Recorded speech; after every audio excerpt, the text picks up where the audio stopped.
Where have you noticed shrinkflation happening, and how does it make you feel as a consumer? Mainly at my work. I work at Coles, so I know all about the down prices and all the gouging and stuff. Knowing I'm working at a place where they're actively ripping off so many people, it kind of just makes me a bit upset. What's your biggest frustration with cost of living at the moment? I mean, I suppose it just it makes everything so much more difficult. I don't know, I can't enjoy the smaller things like buying coffees. It's $6. It's just not possible to do it weekly.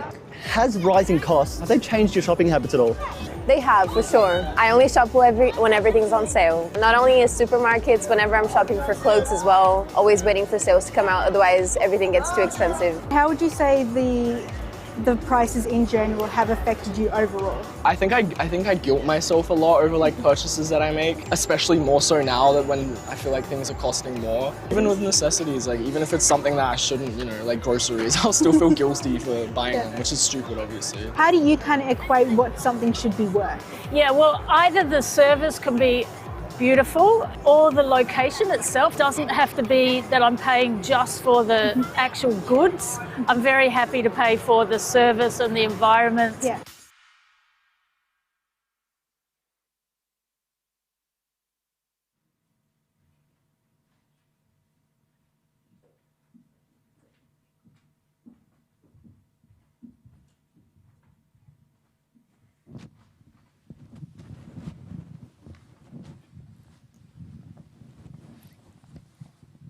Good evening.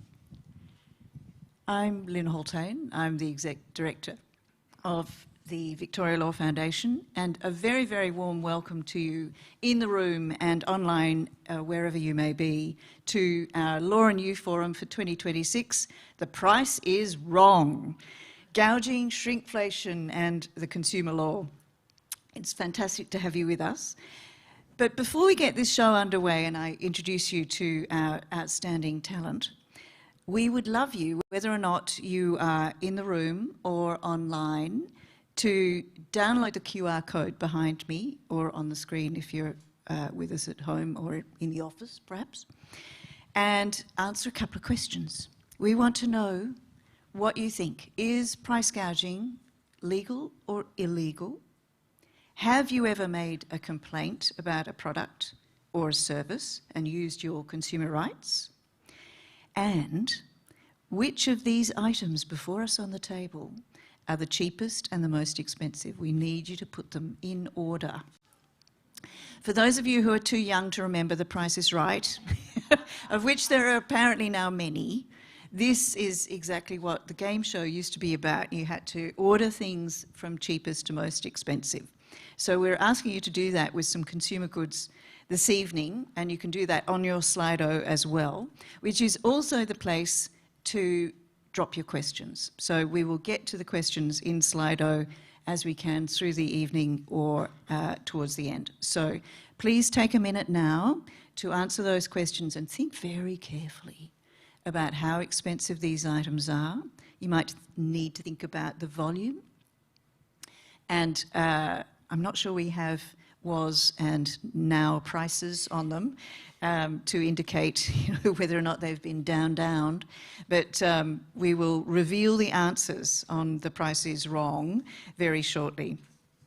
But I take this opportunity to acknowledge the traditional custodians of the land on which we're meeting this evening and recognise their abiding connection to this land, its waterways and community. The offices of the Victoria Law Foundation and the Wheeler Centre, where we are this evening, are on the traditional lands of the Wurundjeri people of the Kulin Nation, with whom we co-wrote this acknowledgement of country. It's my privilege to pay respects to their elders and to all the generations of Wurundjeri people who have nurtured this land for over 60,000 years and continue to do so today. I also welcome and acknowledge elders and community members from other nations with us this evening and the custodians of country, wherever you may be joining us. We believe that acknowledging the past is an essential step in building a better and more equitable future. We recognise the impact of colonisation, its legacy of injustice, and the marginalisation of Wurundjeri and other Aboriginal and Torres Strait Islander peoples. Victoria Law Foundation aims to break down the barriers to justice for all Victorians through our work in research, education and grants. We are committed to making a sincere and positive contribution to a better justice system for all of us, especially those vulnerable and in most need. And as we're all trying to manage mortgage and inflation stress, petrol and energy prices, and supermarket bill shock, it is the right time to talk about what our consumer law covers, where it should go from here, and how we can make the most of it. What we do know from our public understanding of law research is that consumer issues are by far and away the highest proportion of legal problems in Victoria. 21% of all civil legal problems across the state are about goods and services and consumer issues. So that's 1.8 million problems over a 2-year period. That's staggering. So just let me paint you a little picture of what that data looks like.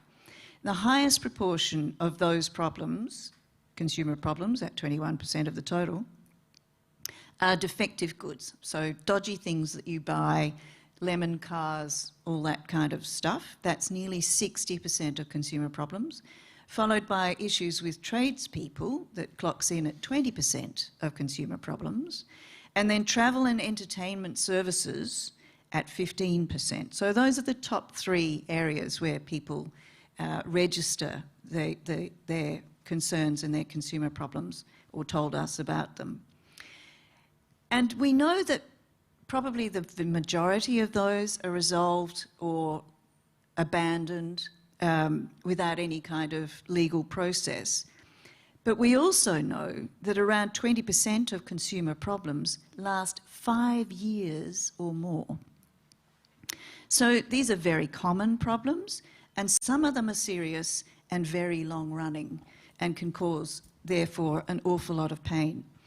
So let's get into our discussion, and let me introduce you to our tour guides to the consumer law this evening. On the far side, Josh Barnes joins us. He is a senior financial counsellor at MELI, which is a not-for-profit community services agency based in Western Victoria. Welcome. Thank you.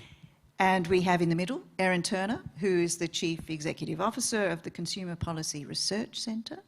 And closest to me, Tim Stargett, who is General Manager of Regulatory Strategy, let me get that right, Tim, at Consumer Affairs Victoria. Welcome to all of you, and thank you so much for being with us at the Wheeler Centre. So we need to deal with our Slido questions first up and put people out of their misery on this. So Tim, I'm going to put the first question to you. In a recent poll, about 80% of polled Australians reckoned we're being gouged at the supermarket checkout. Is it illegal? I will try to be brief, but I'm going to assume that we're in a room full of lawyers. So my first answer there will be, it depends. The issue that we run into, I think, with price gouging in first instance is probably definitional. What do we mean by price gouging? And that depends on, I think, individual perceptions of how much should I be paying for this or that, how much value am I getting from a product. When it comes to the illegality, I wouldn't necessarily say yes on its face. What I would look at when it comes to price gouging is what is the behaviours around what someone would call price gouging, particularly under, say, the Australian consumer law. Has there been a misleading or deceptive statement with respect to the product? Has there been some sort of unconscionable conduct with respect to the sale of the product? But if I was to say, is there a specific offence when it comes to price gouging? There's nothing particular that I can point to under, say, the Australian consumer law or any of our Victorian laws that I could say, yes, that makes price gouging illegal. So our audience had it the wrong way around. They had it the wrong way around, 61% of people thought that price gouging was illegal and 39% saying it wasn't. So we may be aggrieved by indeed, price the reality, gouging, exactly. but unfortunately, what is it? So basically you can charge what you want. To a degree, and the market will decide, and there is conduct around how much you charge and obligations around that. But when it comes to something that someone would call price gouging, if a trader increases their prices and there is, say, a degree of elasticity around that price. You're being very careful here, Tim. I love elasticity. We'll come back to Coles and Woolies later, I'm sure. But on its face... It's fundamentally not illegal. No. Okay, thank you. Yet. Right, well, we might come back to that in due course too, Erin. But have you ever made a complaint? And if so, what about? So I am a professional complainer. Really? I would never have guessed. I've worked as a consumer advocate in the not-for-profit sector, representing the interests of people, consumers, for closer to 2 decades than not, which is a long time now. But the side effect of this is that anytime my family members or friends have something go wrong, I get the quick message of, can I complain about this and how does it work? I have drafted many complaints. Yeah. I have one going at the moment, hopefully to be resolved tomorrow. And I think it's a really classic one that touches on the polls, the public understanding of law survey data. My TV died at 3 years. It does not turn on, and it was outside the manufacturer's warranty. That magic period of time where they say we'll fix anything reasonable, but it's still covered under the Australian consumer law. So I have pushed and I've pushed and pushed. I've escalated my complaint. I've had to escalate right up to a tribunal, but then the business has told me that maybe they'll fix it for me. We'll see. Technically, I might have a repair tomorrow, so hopefully I'm good at complaining. You need to let us know how the story ends. But I suppose the point is, I mean, you are very, very knowledgeable in this sector. I know the magic words to use. Absolutely. Yeah. So if you can't get it done, what hope the rest of us? I think there is something here around the data again, the fact that complaints are running for 5 years. These are really simple, common problems. My TV doesn't turn on. My car is broken and it needs a repair. They shouldn't be so hard to resolve. And it points to some gaps where our consumer law, it might be good on paper, but it can be really hard to use. Implement, indeed. More of that anon. Josh, you've got the toughest task of all, I think. Yes, I So do. would you like to approach the table and put these goods in order? And I can just do the commentary. We have Milo, we have instant coffee, we have, what is that? Packet of chocolate chip biscuits. We've got some olive oil, we've got some nappies, and we have garlic bread. So there's dinner. Cheapest of that end? Yep. We're going cheapest. Yep, we'll go cheapest to most expensive. When was the last time you were in a supermarket? Probably yesterday. That's good. Don't think about it. Okay, which is going cheapest? Cheapest, I think maybe that one. All right, so garlic bread cheapest.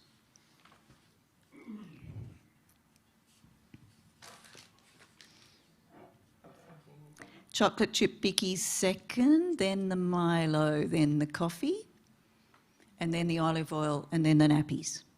I just remember them costing a lot. Okay. Might have been the frequency in which I had to buy them. Yes, I think there is something around that. But you're happy with that decision? Yeah, I think, Erin, No, I don't. yeah, we'll go with that. And this is, I think, no, the crowd are running against you on the last two. Do you want to hold your position, or do you? Okay, Yep. right. I will give you the answers. You'll So, move them as you- yes, Yep. we will actually put the prices on the goods. So, can I give you the cards? Sure. $8 is your garlic bread, just the top one. Top one.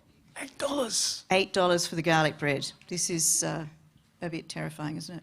Yeah. Choc chip bickies, $8.40. You are. Ooh. Interesting. You're going to have to move those nappies. Oh. Okay.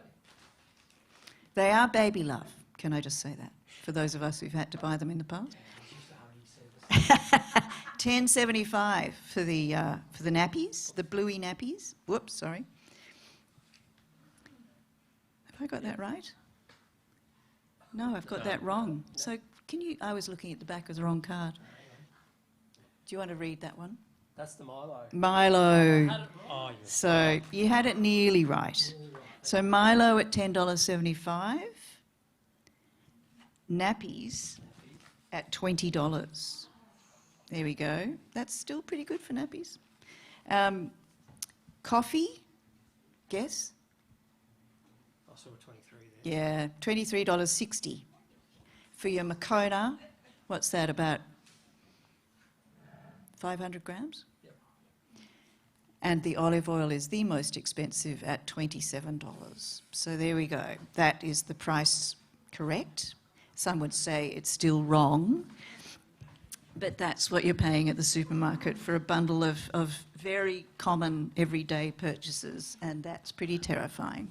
I think we've got to do something about price gouging. I still Josh? maintain if we bought Huggy Snappies, I was right. I think. Yeah, I think, fair enough. Your experience in terms of nappy brand, Yeah. which is an interesting point around, whether or not that's having an impact on people's purchasing as well. Whether or not plain labels, all those sorts of things are now much, much more popular than they used to be, and that we've moved away from brands as a result of the higher pricing and cost of living pressures. But let's take a quick look at where we are in the landscape right now, because we hear about this, we saw it on the video, we're talking about it all the time. Like, I do have bill shock at the supermarket on a weekly basis, and I think, okay, what could I have taken out? What has pushed this to the point that it's at? So, Tim, are we seeing more pressure, more complaints, more feedback to Consumer Affairs about what people are dealing with? Consumer Affairs would only see the complaints that are raised with us. Yeah. Now, that's not necessarily representative of what is the experience of consumers, because I think there is a degree of blindness when it comes to, well, what can be raised with a regulator. Looking at the complaint trends in Consumer Affairs Victoria, historically, residential tenancies complaints have been clearly the highest. Only recently has consumer complaints overtaken residential tenancies. Now, that is probably because there has been a decline in residential tenancies complaints, and there has been a gradual marginal increase because of new residential tenancies legislation. Perhaps, yes. Perhaps. And the work of the Renting Task Force, which also falls within my remit. So, good work, Renting Task Force. So when it comes to what are we seeing in when it comes to consumer complaints, there's a whole range of matters that Consumer Affairs focuses on. There have been, say, predatory practices by certain trades, dodgy tradies, locksmiths, plumbers, motorcar sales and motorcar complaints. And generally within the realms that CAV can regulate within, say, our licensed schemes. But when it comes to any changes in consumer complaints to us, as I said just before, I think that the issue is regulators only see a portion of what actually occurs. Government is responsive to matters that are raised in a policy context, and that's why we have things such as the Renting Task Force, the Underquoting Task Force, and more recently the announcement of the Fair Fuel Task Force. So government is responsive to issues that consumers are affected by, but that is from a policy perspective. Yes, as opposed to the regulatory response that you see through complaints. That's right. Yeah. Josh, my hunch is that you would have a very clear handle in terms of what's happening on the ground as a financial counsellor. So are you seeing consumer issues on the rise? Well, with consumer, if we identify a consumer issue, we'll generally have a secondary consult with CAV, and if there's a case there, that we'll refer it on and they'll take over. Probably what I am seeing in my work is, as a financial counsellor, is people are just generally being priced out of life. So for the first time, I think we're starting to see a rise of people accessing the service that are employed, that are just not making ends meet, and there's no real inherent life event or change of circumstance that's triggered their need to access our service. Their money's no longer stretching far enough.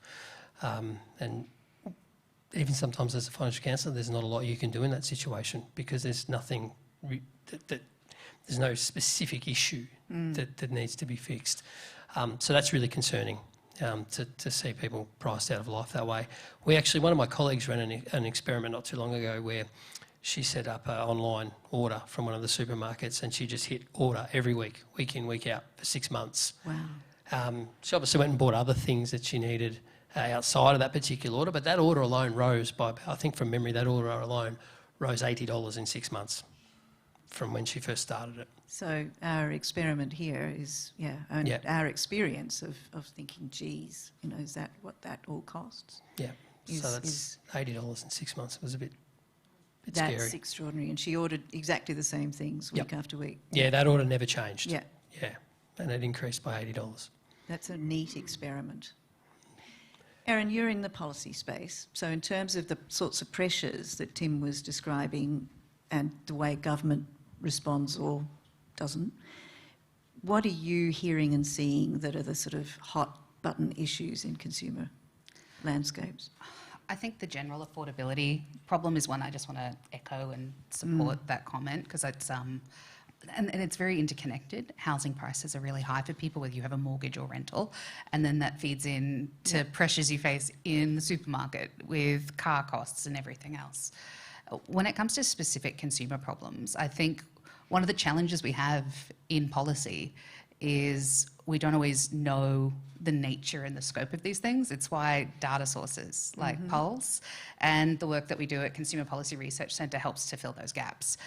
One of the things we're consistently finding is that across telecommunications issues, consumer law issues, if you have a problem, there's a good portion of people who do nothing about it. And one of the largest drivers of that is because they don't have faith. They don't believe that their problem will be addressed if they raise it. And that always scares me. We've got some data on that in renting, in telecommunications. There's some data coming soon, very soon, about the experiences Victorians have with the consumer law. And there's a lot of people who experience a problem, something breaks and they should be owed a remedy. And so many people don't make a complaint. We know from our past data, if someone goes to Consumer Affairs Victoria, they actually have a really great experience. So I want more people to use that service. But there are genuine challenges people face here. They have trouble resolving complaints using formal processes like a tribunal. Sometimes they're just inaccessible. They actually cost money to complain. And when you're trying to figure out, should I pay to have a complaint be made, you're doing maths in your head. The other big challenge we're seeing is timeframes. Right now, if you want to escalate a consumer problem through the VCAT, the Civil and Administrative Tribunal, the publicly stated time for you to get a hearing is 52 weeks. That's a year. It's a year, and that's just for the hearing to happen. So you've paid your $80 or whatever it is, depending on the value of the complaint, to say, okay, I've got something seriously wrong here. I need to escalate this complaint. You fill out a really complex legal form. You've got to wait 52 weeks and you have to have that product that whole time. That's your evidence.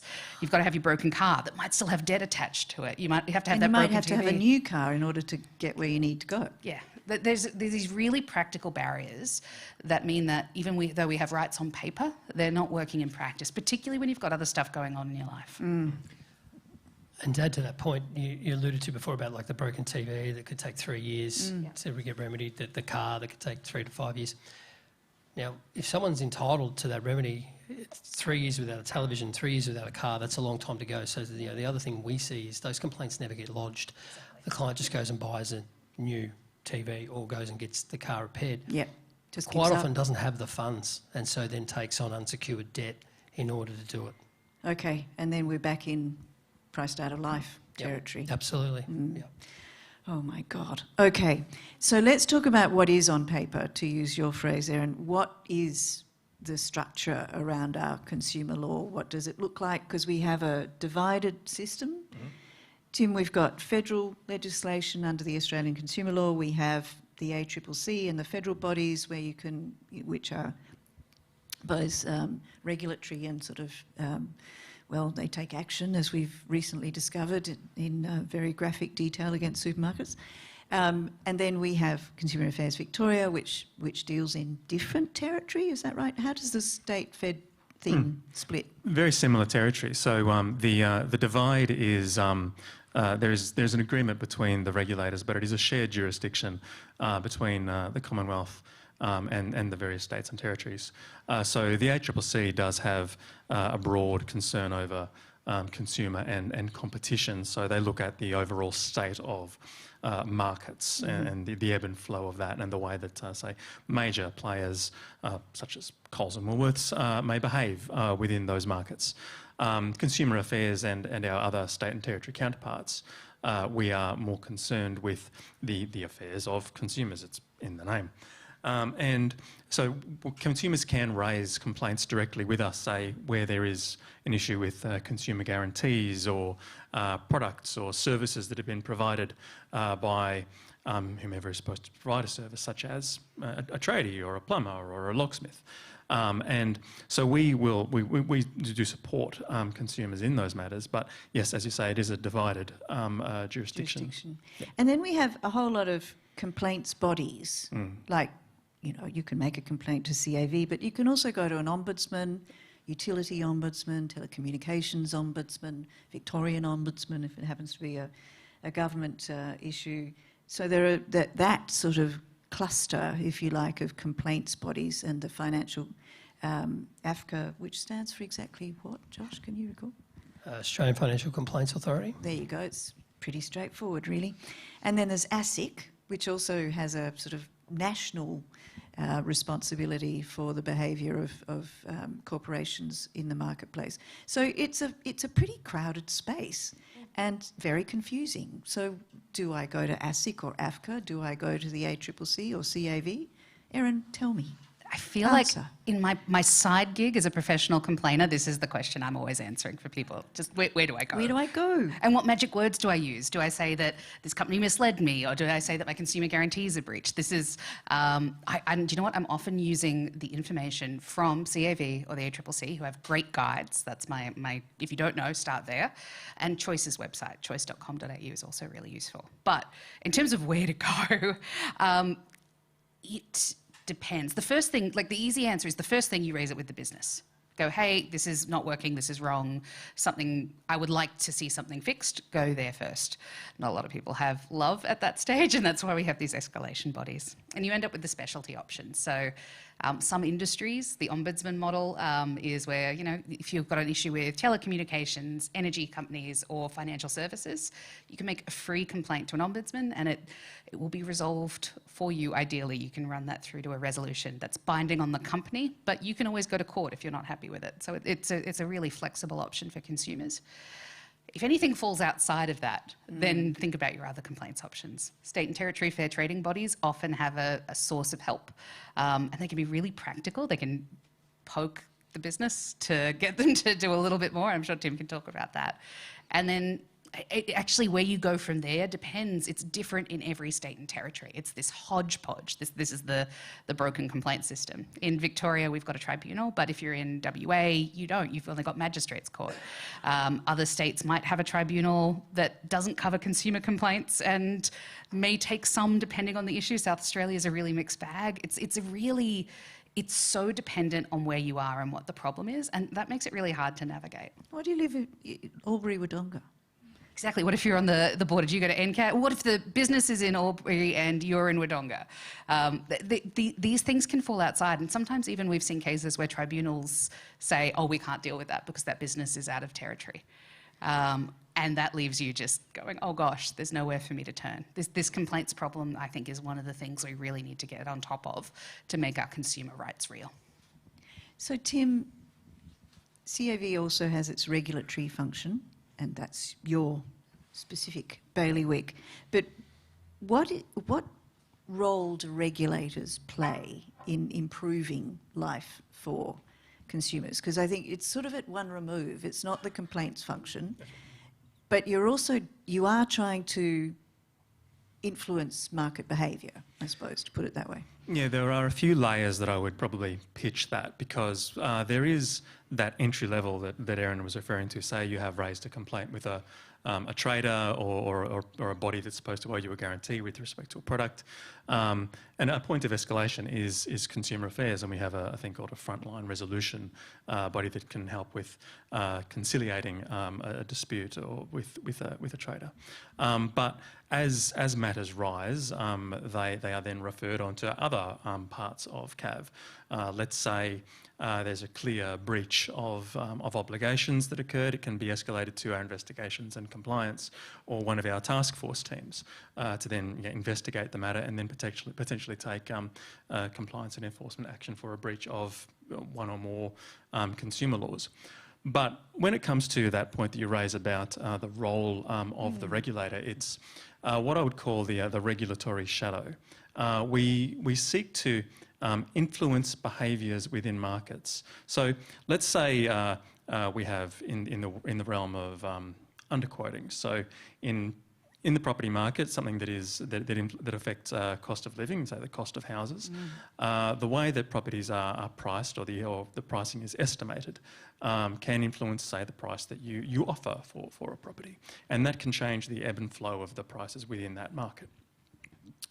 We have the underquoting task force that does work there to target that practice of underquoting, but a team of the number that the underquoting task force is can only do so much. So what we seek to do through our regulatory influence is be seen within markets. See that we can affect behaviours, that if behaviour doesn't change or accord with how we expect it to, we can and will take action against non-compliance. So when you say be seen in markets, what do you mean? Show up to auctions? There's a whole range of that of visibility that where we can be seen. And do you wear a CAV hat, like an FBI jacket? We have CAV branded polo shirts, right? And we're about to put in the order for some caps and some vests. So bulletproof. For the underquoting task force and the renting task force, they do seasonal blitzes where they are physically at auctions or at rental inspections where they are seen, where people can see that they are out in the field inspecting compliance or non-compliance, as the case may be. And then when we take regulatory action, being, say, a court-based action or infringements, we want to see that there is a general and specific deterrence impact of an action that we have. So what sort of enforcement do you have? Because I really want to get back to Coles and Woolies, but because we don't know what that fine will be as we speak tonight. But there certainly has been mutterings from the chair of the ACCC that will be a very significant fine and could have really, therefore, fairly profound impact. But what sort of, if you take a company to court over their misbehaviour, say real estate or whatever, what can you get from them? So what's the remedy? There's two good examples that have come out of the task forces. In the underquoting task force, there was one real estate agent that was found to have engaged in pretty egregious underquoting practices, and court action was commenced against them. More recently, there was a settlement in that matter for $600,000 against that real estate agent. So, in the realms of real estate agencies and the amount of money that they can make, you could say, well, that isn't a lot, but it is a significant amount for a trader that that was found to have been engaged in underquoting. But there is also that regulatory shadow that I mentioned previously, that particular agency is now tarred with having engaged in underquoting and having to have paid $600,000 to the state.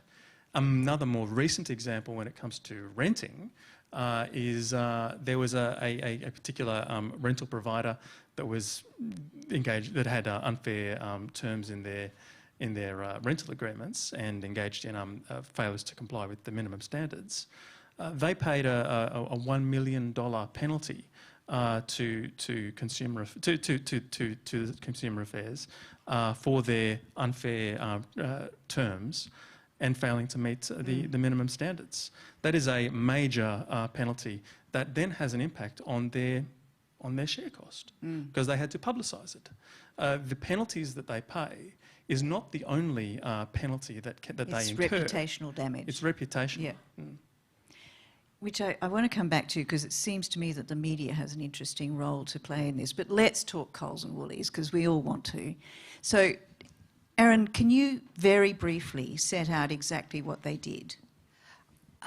Lied to us about whether things were on discount. Well, they put them on discount, but not for very, or they raised the price and then dropped it, and all those timelines. Dog food's the example that's stuck in my mind. Okay. So it was $4, and then it went up to, I think it was about $6 or $6.50. And then very, very quickly, it went down to $4.50. So, you know, there wasn't long. It was, I think, 10 days where it was at that higher price. And they advertised that this is a discount, this is special. When $4.50 is a lot more than $4. And they did this across their range. So I think it's worth keeping in mind the kind of harm we're talking about here. It's not the 50 cents. It's the fact that it's not dog food alone. It's, you know, your cereal, your milk, your bread. It's across your supermarket shop. That means you're paying $80 more over 6 months, and you think you're getting a good deal. So specifically, what they took court action against Coles for was using the misleading and deceptive provisions in our Australian consumer law. You can't lie to customers, and they can face really significant fines here. Fines have gone up since this court case for the action, but for the dates that this activity occurred, it can be up to $50 million per breach. It's now as high as $100 million per breach. That's the top end. So there could be something really significant. Yes, although there are those who would say this is the cost of doing business, and for Coles and Woolworths, 50 mil. There are two other limbs to the penalty provision, which I quite like. It's either now $100 million, 30% or 3 times what the company made from that action. So if they made $100 million, it could be $300 million, or 10% of turnover calculated in a certain period. They're nice and significant pieces, but I think Tim's right in that the fine is only one component of this penalty. Yep. We've also got to think about, is this going to lead to anyone getting their money back? I hope the judgment considers that, and I hope the ACCC pushes for that, some sort of consideration of, you know, people lost money, they were misled. What are people getting back out of this? Or what can Coles do to make that right? And what kind of public role is there to make sure everyone knows about this, the reputational damage? I don't know if we can answer this, but it's a very good question. How Aldi manages to keep its prices down where Coles and Woolies don't. Do we have any insight into that? So this is, I think, where the magic of competition comes in, because... The Aldi effect. The Aldi effect. Aldi internationally, when there is an Aldi in your area, the prices drop. Overall, and also it's cheaper to shop at Aldi. Choice has done supermarket surveys on this for years, and the results are really clear. I think there is this genuine question around whether the major supermarkets are price gouging, and as in, very hard to define legally, but charging more than a reasonable amount of profit. What is reasonable? What is profit? Lots in there legally. There's actually a new legal framework coming in. It's not here yet, but it will come in from July. And I'd say it's... July next year. Oh, July next year. 2027. 2027.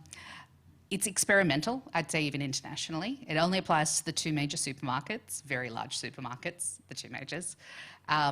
And they won't be allowed to charge excessive or unreasonable prices for groceries, which is what it costs them, plus a reasonable profit.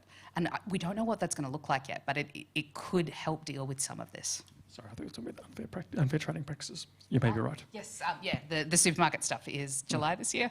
Unfair trading is a different law reform that I'm very excited about. We'll get to that. We'll get to that, no doubt. But Josh, we were talking before we came on stage about buy now, pay later schemes, and the fact that people are using those and encouraged to do so to buy groceries, which chills me, I have to say. But that goes to the picture that you're painting around people's levels of stress and desperation. So when we're having to literally split payments for our groceries every week in order to manage it and to engage with various different buy now, pay later operators, that indicates a very serious level of financial distress. Yeah, absolutely. I always say to clients, like, if you're using credit to purchase regular and ongoing transactions, then we've got an issue there that we need to resolve. Where I think a consumer falls over is it gets to a point they're desperate. particularly when they've got kids to feed and things like that. So they need those groceries whether they can afford them or not. And you know, temporarily in the moment, a buy now pay later product resolves that situation, but there's not a lot of thought for next week and the week after, because in 2 weeks' time, the payments, the first of 4 instalments is due. That falls on top of This week's groceries. This week's groceries. And you know, so the situation, whilst there's an immediate relief, it only compounds more and more and more, and they're trapped in that debt spiral. And they can just buy now, pay later to buy just about anything. Yes, yes. Or pay for anything. You are our you know, image of sunshine and roses at the end there, Josh, in terms of the reality that you're describing. But I want to just hop back to that point about the media, because we talked about, you know, the sort of reputational impact, the regulatory shadow, which is a very fine image in my mind. But Erin, is it the case that something going viral online is as good as any regulator or legal action? I mean, in terms of reputation, it's pretty fast and very effective. It can be. And I think the factor behind that is, does that business care about its reputation? There are some businesses that do not, and they are much harder. That's where regulators really need to step in and I think take great, strong legal action. But we've seen, actually I'm going to use an example from the New South Wales counterpart, New South Wales Fair Trading. They do something really great, which is they name any business that has received 10 or more complaints to them every month. There's a list, it's a name and shame list, and media often picks it up. And there are businesses that have moved themselves off that list because they're like, oh no, we don't want to be on the shame list. And it's a great example of where you see change in business activity because media and a regulator are calling out that bad behaviour. Yeah, in sync. Yeah. With the reputation damage for me can be quite challenging. Coles and Woolies is a great example. I mean, you go out in some of our regional remote communities, you might only have one, not both. But when you've really only got to choose between two, people are very forgiving, and we still need to go do our grocery shopping at the end of the day. So they can get charged their fine, they can apologise. We're there next week. So they know, they have a good understanding of what they can and can't get away with a lot of the time, just by virtue of our necessity to continue to access or utilise their service or buy their product. So it's all, in my mind, factored in to a lot of this behaviour. We talk a lot, and I'm taking a bit of a detour here, but I think it's worth exploring.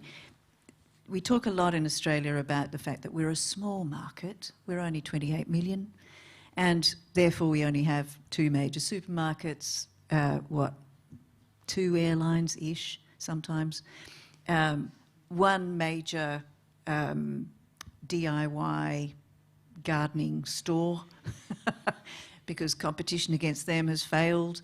So are we ever going to get big enough? And what is big enough to break out of this duopoly or monopoly situation where, as Josh has described, we are forced to return again to the poorly behaved retailer because we don't have any other options? I feel like this is such a good question because it's a lot of our laws and protections assume that we're working towards competition and that if we just get enough players in the market, it's all going to sort itself out. Businesses will treat us fairly, it's going to be great, they'll compete on price. And I think there are two reasons that doesn't happen. One is Australia is a small market and we end up with large dominant players, often the players who've had an advantage by, once in their history they were a government-run agency. You've got a government-run bank that's now a major bank, an ex-government-run telecommunications company that's now a major telco. And an airline. And an airline, exactly. They've got advantages that they've kept over time. But the other factor we can't forget is that our world is now large and digital. And rather than, I think the hope of the internet age was that we'd see this flourishing competition, we're actually seeing significantly more concentration and power in the hands of very few, very large businesses. Our theory that competition will fix this, I don't think it stacks up for Australia, and I think it increasingly doesn't stack up internationally. So it's where we need to, I think particularly for something where it's an essential service, we need this to live. We need better regulations and better protections for people to say, actually, no, we expect better standards of behaviour. Competition isn't, in my view, was always meant to be a means to an end. It was meant to get us Good, fair prices, fair treatment, companies will fix something when something goes wrong. And if competition isn't delivering that, that's where we need different laws and protections. And it's competition is outside the realms of CAV. We're a consumer regulator, not a competition regulator. So it's sort of my own views here. But I think it's a bit of a myth that we tell ourselves. It's probably a bit of a cultural cringe that Australia is a small market. Yes, well, this is my point. How big do we need to be not a small market anymore? That's right. We are not a small market when it comes to the size of our economy and our turnover. We are among the significant middle players of the globe. And yet we have a small market mindset. We permit these major retailers to be so dominant. I think so. Our laws appear to be geared towards the assumption of competition that Erin was talking about, but I think that assumption of competition isn't necessarily taking into account the historical context of some of these businesses. They established a foothold within their markets in very different legal and economic contexts. And then when they have the benefits of a free market competitive policy and disposition, that enables them to be quite dominant within that market. And that's where I think we need to sort of recalibrate our policy settings to think, is this, taking into account the reality of these markets, are our policy and legal settings actually meeting the needs of consumers and the markets that we are actually operating in, and also the global market that we're operating in. There is a high degree of monopolisation, not just, say, in say certain hardware and homewares or supermarkets. It's also in social media and it's in online platforms. The internet has moved towards a mindset of monopolisation and major players. So that's probably something that we need to think about a bit more in a policy setting. Josh? And competition can be very misleading in the marketplace, and insurance is one that comes to mind for me. When I attended a disaster recovery hub recently after some fires and whatnot, I expected to walk in and see a plethora of insurance companies being represented because there's just so many in the marketplace. There was 3. Is that because they just ate each other? They own each other. 3, so you've got you've really got 3 main players in the industry. You've got Hollards, AIG, and Suncorp. But the brands that each of those those providers or underwriters own is phenomenal. So consumers can quite easily think that each individual brand is each individual business. Those 3 companies pretty much own the whole market. I've noticed that in health insurance as well. Banking's the same. And banking, you've got different brands and sub-brands. Well, you can go to Rams, for example, and think you're getting independent, unbiased advice. It's owned by Westpac. Last I knew, Aussie Home Loans, CBA had a fair chunk of ownership in Aussie Home Loans. So very misleading, in my opinion. What's competition and what's not. Okay, that's really interesting, and whether or not there's a regulatory or legislative response to that kind of branding. I mean, it strikes me that it might be rather similar to the price gouging question. It's not on its face illegal to set up a sub-brand, but it does have the effect of actually misleading people into believing that there is a separate business and that it's an independent, or it might be smaller and more caring, or whatever the image is that they're trying to project. And while it may be misleading about the what is the corporation behind the corporation? Yes.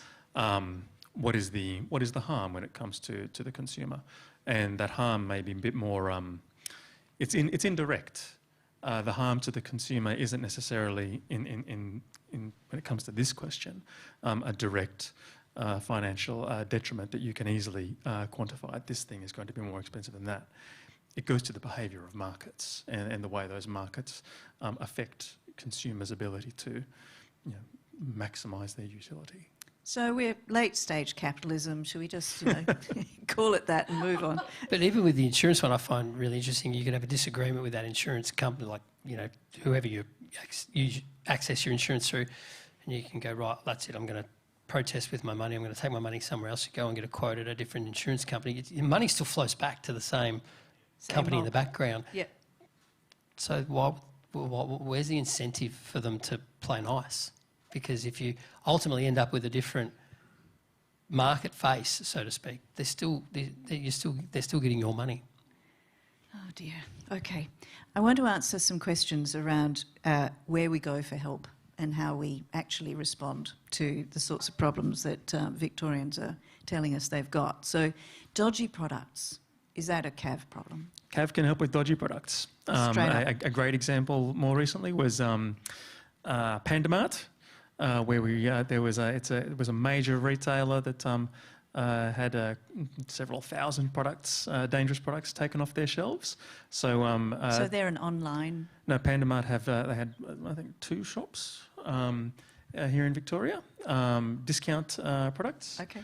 So dodgy Clearly products, I'm not in the right demographic for this. dangerous products taken off the shelves. But if you have a product concern, including a guarantee issue, a complaint, you start with the trader. But CAV is where you can go for assistance. Thank you very much for that. Dodgy tradies. Where do we go? CAV. CAV. Okay, is CAV the answer to everything? Oh, not everything. Sure. but we'll point you in the right direction. Yeah, I think it's important to acknowledge, from the data we did some research in 2023, people who made it to CAV genuinely said they felt heard, they felt like their issue progressed, several people resolved their complaints. If you can, start with Consumer Affairs Victoria, but if the company doesn't want to engage in that conciliation, you can then hit a brick wall. And then that escalation point is to the tribunal, the 52-week wait for a consumer hearing. Okay, and our third and final contender in the top 3 is entertainment and travel. And I think what is captured in that is things like dodgy tickets, or tickets to flights, or tickets to events that don't match what was promised. Cav?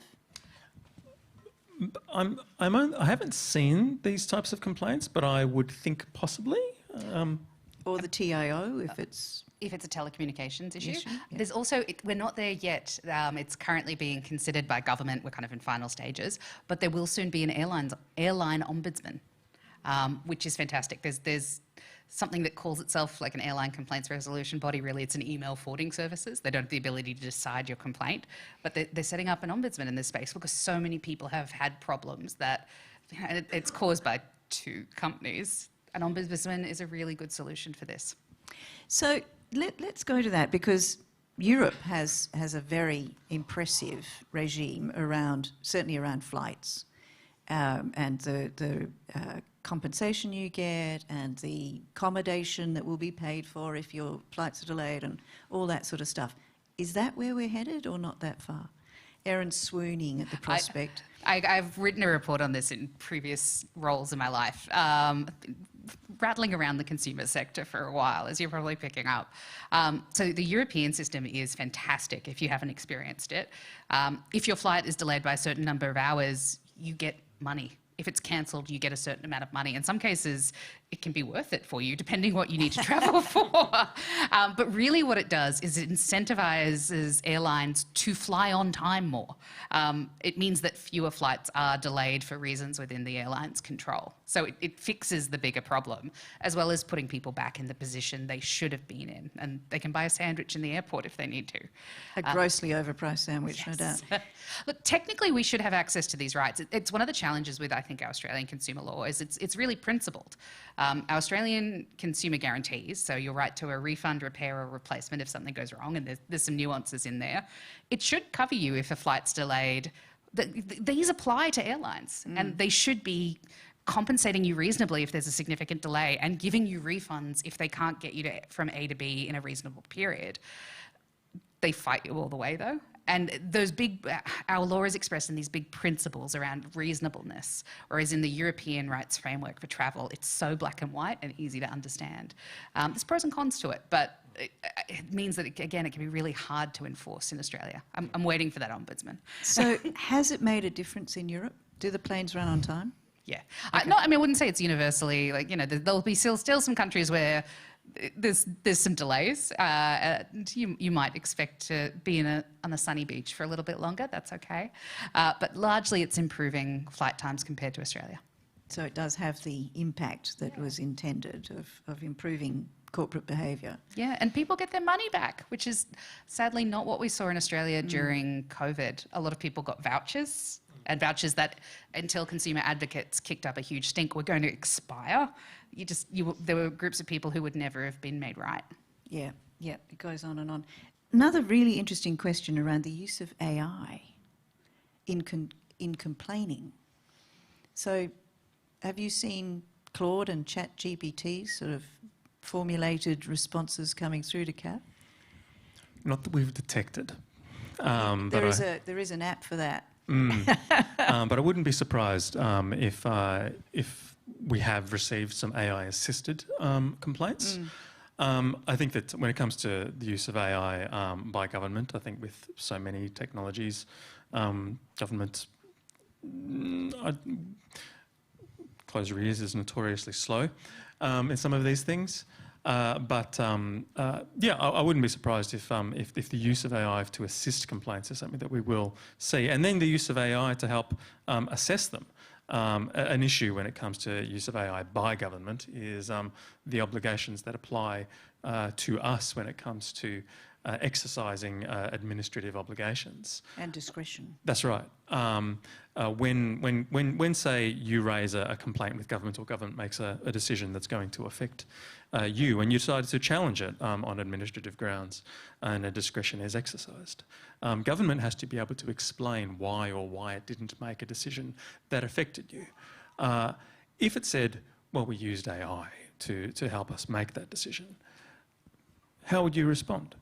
Is that a sufficient justification or reason for us to actually make a decision that is going to affect you? Would you be satisfied that the reasoning that we used was sufficient?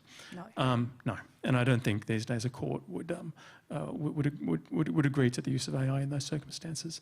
So while y'all as consumers are free to use AI to make complaints to us, we will still be relying on good old-fashioned humans. Good. I'm relieved to hear that. Josh, are people using it to consider their financial positions?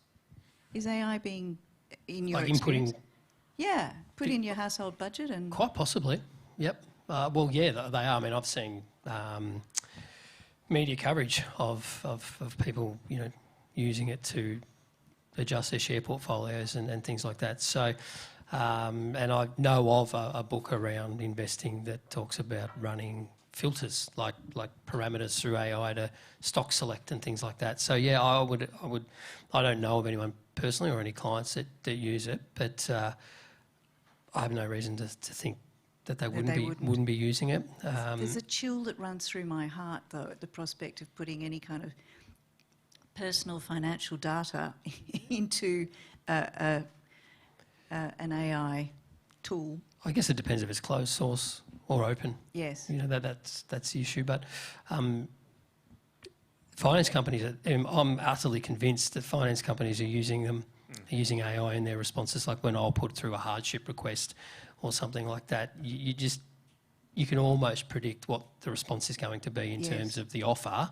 And the wording of the email and everything like that. So I'm utterly convinced that... So the algorithmic response. Yeah, basically. A lot of the time at that first level complaint, I'm talking with the chatbot.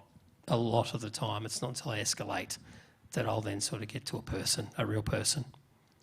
Actually, this is going to be coming through in our data we're releasing soon from Victorian consumer experiences. We're seeing a lot of businesses that don't have a way for you to talk to a person, and it's really affecting people's trust that their complaint's going to be heard. They're feeling really railroaded by those AI complaint bots because they give you these answers that don't always... I mean, I've seen some that are effective, but a lot of them are giving you these like irrelevant or cookie cutter answers. Yep. They're not resolving your complaint. And I think it's leading to complaint fatigue, people giving up and not progressing with getting their problem solved. I'm wondering too, though, if there is a backlash against that, because I've seen or heard on the phone more people lately. So I don't know if that's having any resonance, or maybe it's just the companies I've been dealing with. But they in the past, where you would sort of sit on hold and have to sort of speak your problem and wait for some kind of response. I'm now getting through to people a lot more quickly, and maybe there's a response to that notion of, you know, I'm not speaking to the bot anymore, and if you put me through this, then I will take my business elsewhere. But as you say, Josh, I'm just going to take it to another of your sub-brands, you know. That's right. No doubt. But how do we compare? I mean, we've talked a wee bit about airlines, but how do we compare internationally on the broad kind of consumer protection front? Tim, have you got a sense of what the rest of the world gets that we don't, or what we've got that they haven't? Not specifically myself, unfortunately, having only been in the consumer realm for a fraction of the time that Erin has. I mean, to come back to that point of principle, like what I can do is say compare jurisdictions within Australia. Yep. And principally the Commonwealth jurisdiction versus what's going on here in Victoria. We've mentioned the Australian consumer law and how that's very principles-based. And I love a principles-based law. I used to work an awful lot in the Fair Work Act and in industrial relations legislation, very principles-based. But as Erin said, principles-based legislation can only get you so far if you don't decide to test it and push the boundaries of those principles to determine where they lay. And for individual consumers, that can be very, very difficult to do. Victoria, by comparison, has quite prescriptive consumer legislation. So let's look at the residential tenancies legislation or the underquoting legislation. And where we have that quite prescriptive law, depending on how it's drafted, it can be quite actionable. And it can make significant differences within those markets. So while that isn't necessarily an international versus Australia or Victoria, it always depends on how your specific law is drafted and the principles behind why it's drafted that way. Erin may have further insights in international comparisons. One of my favourite things I get to do is talk to the equivalent of my organisation internationally. Zoom calls, lots of late night Zoom calls because we're in Australia. Broadly, I'd say I often want their consumer laws, but they want our regulators. Yeah, I think our consumer law is improving. We're actually about to get some reform through. It's sitting in the Federal Senate to introduce a ban on unfair trading, and I'm so excited. It's a big gap. Right now, under our consumer law, companies can't lie to you, mislead or deceive, and they can't behave unconscionably, which is a very high legal bar, and this fills the middle. It says a company can't treat you unfairly. Now, for contrast, that law has been in place for decades in the US. It's in Singapore, the EU, the UK. We've been missing that for a long time. We're playing catch up on that front. But when I talk to consumer advocates in other countries, quite often their regulators aren't testing law. They're not taking those cases to understand how the principles apply. And they see the ACCC or CAV or other state and territory regulators take action, and they want what we've got. So we've got some advantages. Josh, you were a banker. Yes. So when it comes to how Australian financial regulation and consumer protection works, how do you think we rate?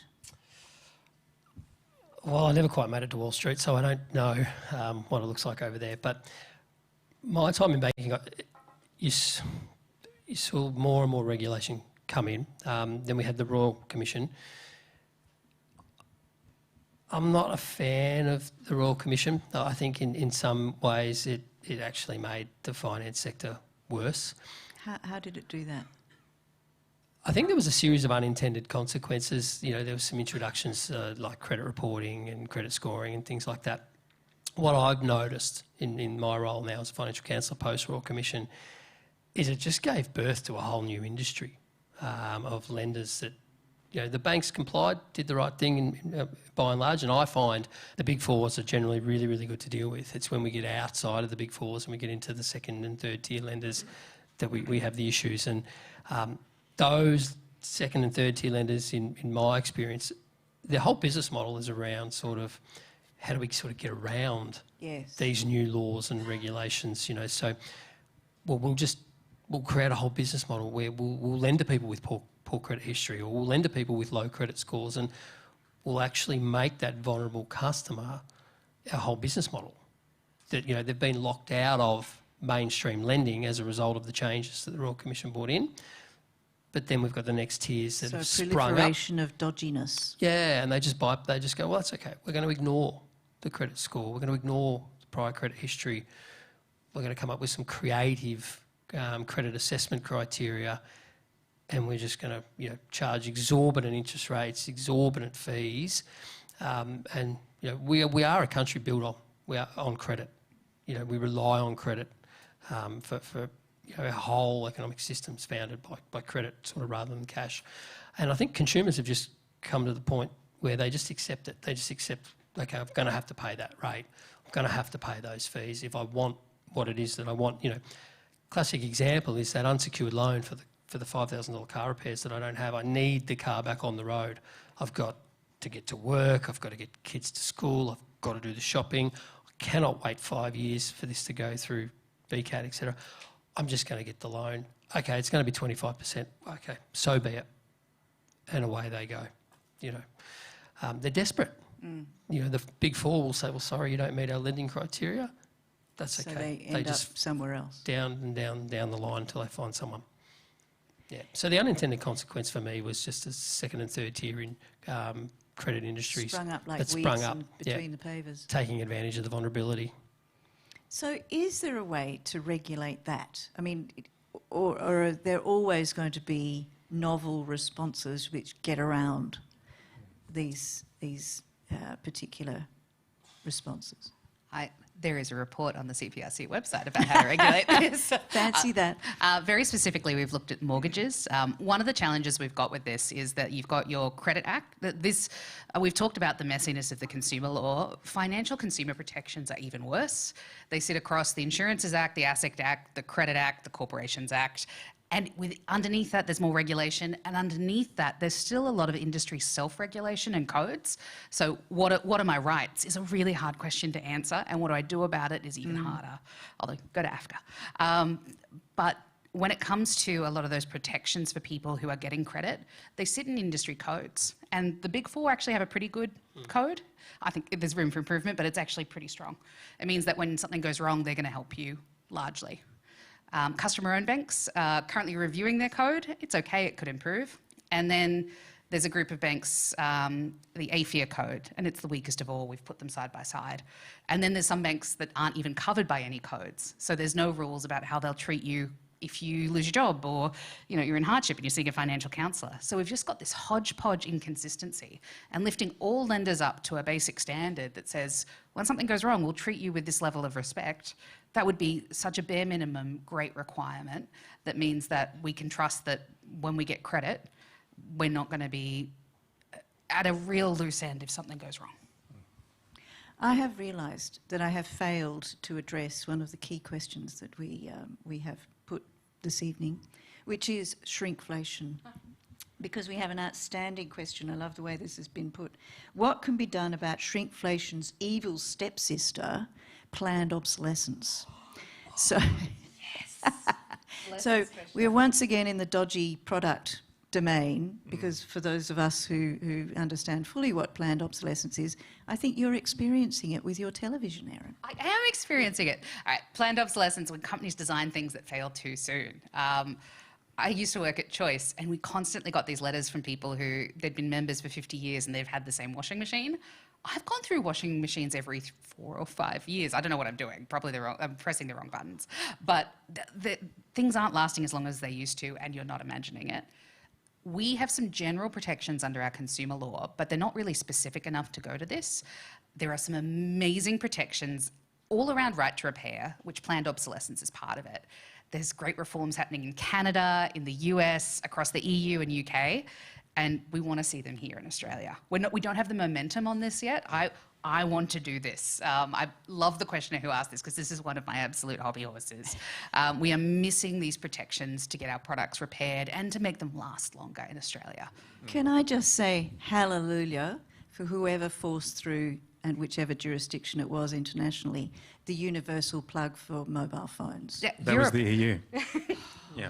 But to that point, the obsolescence isn't just, say, the electronic goods that we see with televisions and washing machines and fridges. One of the prime examples is, like you mentioned, phones.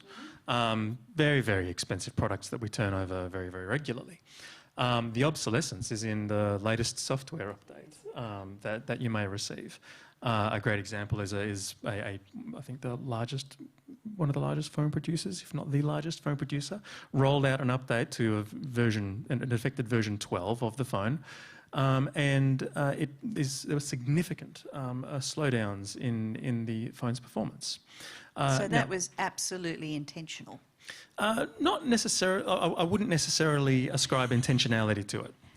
I'm merely describing the effect. You're being careful, and I'm not. But it had the impact. It absolutely had the impact. Performance. And so when it comes to the electronic products that are so prevalent and that we rely on so regularly, the obsolescence can occur within a single software update. And going back to that, to the principles-based legislation that we exist under in Australia, as I said before, the boundaries of those principles when it comes to the obsolescence here haven't been tested.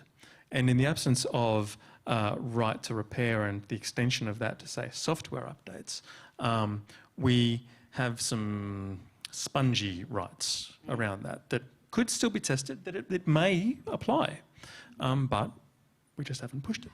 Oh, I want the CAV case on this. I might refer this to that soon. But there's been some really interesting reforms to pick this up. One of the ones I love in Europe, there has to be a disclosure of how long products will give you software updates, essential security software updates. So you can see it when you buy. This phone will be updated for the next 5 years, this for the next 2, this for the next 10. And it's steering behaviour. We're seeing better products, as well as people have that individual power to choose something that's going to last longer. You need that info up front. You do. You need it when you're shopping. Yes, exactly. So I need to know that this product will be updated or not over a certain period of time. I mean, as you said, Tim, phones are horrendously expensive and absolutely essential. And I suppose, Josh, I'm looking at you and thinking that's yet another nail in the coffin of people who are already financially stressed. And this is an essential service now. Is that an issue too that you encounter in terms of your financial counselling life, that people have to have the car, they have to have the mobile, and that has a real bearing on their capacity to afford the rest of their life? Well, yeah, it does, because it all adds up. You know, with every, a phone's a monthly bill.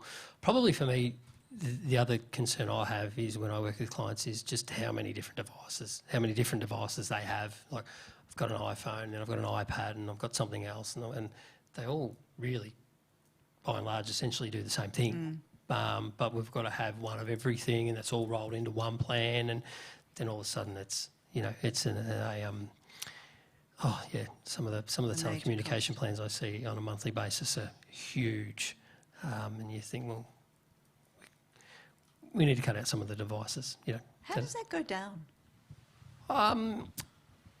Tricky, because you've got to, we like to sit in a non-judgmental space, so I'm not there to tell people how to spend their money, but we can certainly have conversations that you try and steer so that the client goes, well, maybe I don't need, maybe that iPhone just does what the iPad does, and I've only got it for the bigger screen, and maybe I can do away with that. Or subscription services are another great example of that. I mean, they add up and add up and add up. So a lot of work is around cutting those down as well. Yes. So, how much TV? But I think it's been this subtle change where, for a long time, you used to pay for something up front, and a lot of businesses now have moved to subscription models.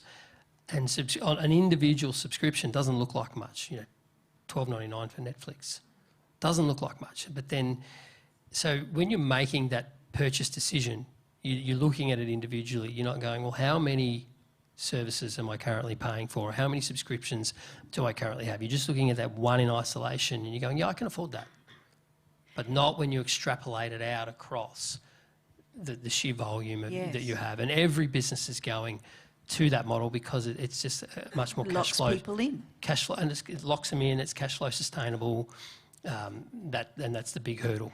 So a friend of mine was telling me recently how many subscriptions she is currently party to, and I'm not talking streaming. She buys her coffee and her, deodorant and her, very many other products, toilet paper. All of these things come automatically as part of a subscription. Yep. whether or not she's actually running out of those products or not. She's stockpiling. But that, as you say, that's a really interesting shift in the market where product makers and I suppose retailers, to some extent, Amazon probably being the biggest amongst them, package things up in this way so that you're locked.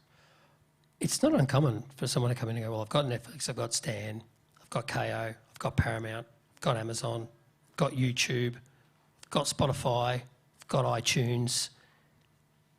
And you think, well, you think about that, like think about how much all that adds up. You know, one's $20, one's $12, but extrapolate that out, and that's a lot of, and they're effectively providing a very similar product. You know, so. And going to the legislation that Erin mentioned before in the unfair trading practices, something that is folded into those measures are protections around subscription services, so that people aren't so detrimentally affected by lock-in subscription services. Now, the benefit of some of these subscription services is that they may be month to month, but I think it's the overarching consumer environment that says, I need to have all of these. So while these provisions in the new laws are meant to protect people who are stuck into these quite dangerous subscription services, a lot of the ones that are existing now are, same as I said, month to month. Something that I think that does affect consumer behaviours around subscription services is, as we were talking about, the need for these things. Going to your point that you raised earlier about the media, virality around, say, a negative player is really powerful, but so too is virality around the thing that I need to have. These drivers to consume are affecting people's spending habits, and it's increasing the environment of precarity. People have less money because they are enticed to spend more by the constant exposure to media. Bring back lay-by, I say. Does that date me? I think so. I'm going to put a few of our questions to you, and then I want to wrap with what we should be doing. So where the big gaps are, and if you could wave a wand. And I know this is going to be a really tough challenge for you, Erin, given that you've got about 95 things that you would like to introduce, but some really great questions too. What would be the legal pathways to legally regulating prices and preventing price gouging? Back to the very beginning of our conversation, Tim. Is there a way? And I suppose that goes to some of the legislation that you're talking about too. It is. I mean, I appreciate that question was put in terms of legal ways. It is very much a policy question. What do you want to do? How do you want to price cap? A good example is the new fuel regulations. Well, although I wouldn't say they're necessary regulations, they're in legislation now. Fuel retailers have to set a maximum daily fuel price cap. That is a self-regulated daily fuel price cap. That's not something that government sets, but the Victorian government and also other jurisdictions leave that price cap to the market. Retailers advertise their fuel price cap, and then they can't sell their fuel price during the day above that price cap. And also a benefit in Victoria is that prices can only go down from the fuel price cap during the day. So there are mechanisms that we can introduce, but it just depends on, well, how is it that you as a populace or as a legislator want to try and control those prices? That's a way. I'm going to expose a different level of nerd here. In history, one of the first laws, we'll often know it for eye for an eye, a tooth for a tooth, it had price regulations effectively about how much interest you could charge someone for bushels of wheat. We know how to regulate prices. We can cap them. We've done them in so many different creative ways. I think one of the challenges we have is that governments in a lot of Western countries, they're so reliant on that competition will solve this narrative. We haven't regulated prices for many decades, but we know how to do it. We've been doing it for millennia. There are a lot of legal solutions here. I think this is a very good one. Should we start growing our own food? Is the veggie patch the answer? There's only so much space I have on the apartment roof. But when I used to grow my own chilies, they were the best chilies I ever had. If only for the smugness I feel for my tomatoes, it's worth it. How to professionally complain? Professionally. You've got skin in this game, Erin. I am the professional complainer. Always politely, Right. always directly. It's never the poor individual you're talking to whose fault it is. And if you can, look up those magic words. I'm going to escalate this to the Ombudsman, my consumer rights supply. If you know a little bit about the law and you can talk about it, it helps. But I feel like you do this all day as well. Yeah, so I pose questions rather than accusations. Okay. So I'll always frame my complaint with questions. And I'll give you a really good example. I was in a dispute with one of Australia's prominent car financiers. The client of mine, the vehicle had been repossessed, they'd sold it, but there was a residual debt. He had a significant change of circumstances compared to when he actually applied for the finance. They still expected him to repay the residual debt. I approached them saying, this is his situation and there is no foreseeable change in his no improvement in his situation. So I applied for a debt waiver. To their credit, they came back and offered me a waiver. So I think the residual debt was about $13,000, and they said, "Oh, we'll drop it to $5,000." So my initial response was to thank them very much for that and tell them how grateful we were. But then when I reiterated his financial position, I just quite clearly said, "Well, here's his statement of financial position. You can see it's evident here that there is no capacity to even pay back that $5,000. So before I take this back to my client to consider, can you please show me a way or show me how you can see him being able to make that payment?" And they replied and said the debt's waived. So onus on them. Yeah, so I do that a lot now. I'll put forward questions as to how they see my client being able to achieve the outcome they're looking for, and basically say, well, if that's the outcome you want, happy to go with it, but you need to show me how we can achieve it. When they realise they can't, you generally get the outcome you're looking for. In the end, it becomes a trade-off around their effort too. Like, they'll continue to chase this, but to no effect, so cut your loss. But you're also cooperating. Like, you don't want to attack and criticise. So it's just, we're all here to work together. So if we can do that, that'll be great. But if not, well, we need to get to a resolution. And I just like to make the resolution feel like it's their idea. That, I think, is the essential skill of a professional complainer. Thank you for the masterclass, Josh. We're going to wrap in just a minute, but let's cast forward and think about, okay, what are the things that we really need to improve? We have behaviours, we have principles, and we still have, monopolistic and duopolistic environments. So given that dynamic, Tim, what would you wave your wand and create in consumer protection? To circle back to something that we've spoken about a few times, the unfair trading practices legislation that is coming in it's pretty good. Something that we haven't necessarily spoken about much has been, say, in an environment of economic precarity, consumers become more vulnerable and some traders can become more predatory. That predatory behaviour can make consumers circumstantially vulnerable to greater exploitation. You need the service because you're in a precarious position, and a trader says, I want to exploit that. This legislation can help us do something about it. How do people sleep? It bewilders me. Erin, where are we going? All right, I could pick so many things, but for me, the big change I'd like to see is when something goes wrong with a product or service, it needs to be easier to fix that problem. I think there's a few technical things we need. There's no penalties for companies that breach your right to your refund, repair or replacement. We need penalties in all part of our consumer law. But also our complaints processes need to be consistent, easy to use, easy to understand, free, and actually encourage businesses to do the right thing before a complaint even starts. And we're missing that in a lot of the consumer space. Implementation. Yeah, practical. Assist. Yes, practical. Josh.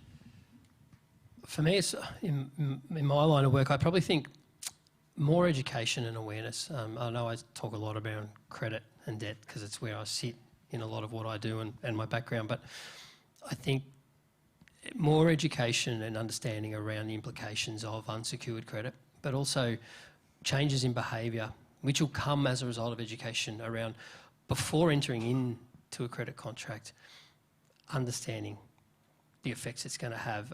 A lot of people will look, and I was talking to Erin beforehand, like if you watch TV carefully, if you watch ads carefully, you'll see a lot of big businesses advertise the finance rate rather than the product now.